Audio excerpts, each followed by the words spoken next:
وعلیکم السلام ورحمۃ اللہ وبرکاتہ۔ محترم بھائی، یہ جو آپ نے کلپ بھیجا ہے کہ کتنی زبردست حدیث ہے۔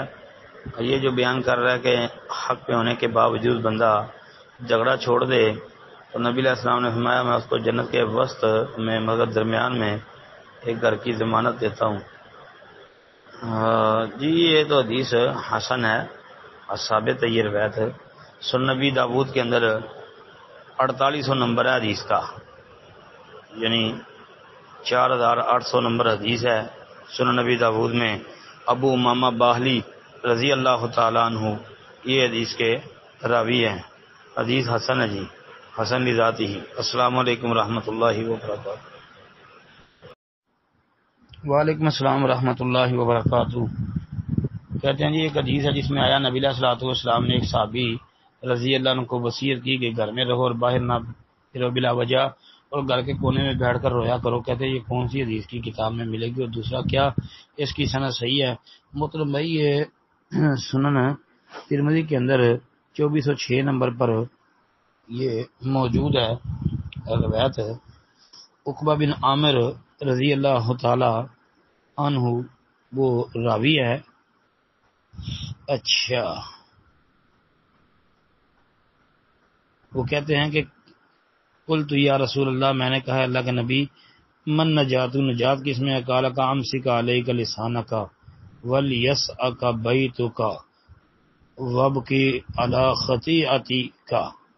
قال ابو عیسیٰ ھذا حدیث حسن۔ یہ ہے کہ عقبہ کہتے ہیں میں نبی علیہ السلام سے عرض کی اللہ کے رسول نجات کی کیا صورت ہے؟ آپ نے فرمایا اپنی زبان کو قابو میں رکھو، اپنے گھر کی وسعت میں مقید رہو، یعنی قید ہو جاؤ اور اپنی خطاؤں پر روکتے رہو۔ ترمذی نے کہا یہ حدیث حسن ہے، لیکن بھئی یہ روایت سنن ترمذی میں ہے اور سند کے اندر 2 علتیں ہیں۔ علی بن یزید اس میں ایک راوی ہے، علی بن یزید، اور عبید اللہ بن زہر، یہ دونوں ہی ضعیف راوی ہیں جی۔ عبید اللہ کا استاد علی بن یزید، دونوں کے اوپر جرح ہے۔ السلام علیکم ورحمۃ اللہ۔ وعلیکم السلام ورحمۃ اللہ وبرکاتہ۔ محترم بھائی کا سوال ہے جی، کہتے ہیں کہ نبی کریم صلی اللہ علیہ وسلم جب جمعے کا خطبہ دیتے تھے تو ان کے ہاتھ میں لاٹھی وغیرہ یعنی عصا وغیرہ ہوتا تھا۔ آجی محترم بھائی اس بارے میں روایت آتی ہے سنن نبی داود میں 1096 نمبر پر، صحیح ابن خزیمہ میں 1452 نمبر پر ہے، اور سند حسن انشاءاللہ۔ امام ابن خزیمہ کے نزدیک تو یہ روایت صحیح ہے نا، اور اس میں یہ اللفظ ہیں کہ فقام متوکئا علی اسن او قوسن فحمد اللہ واثنى علیہ۔ یہ الفاظ ہیں کہ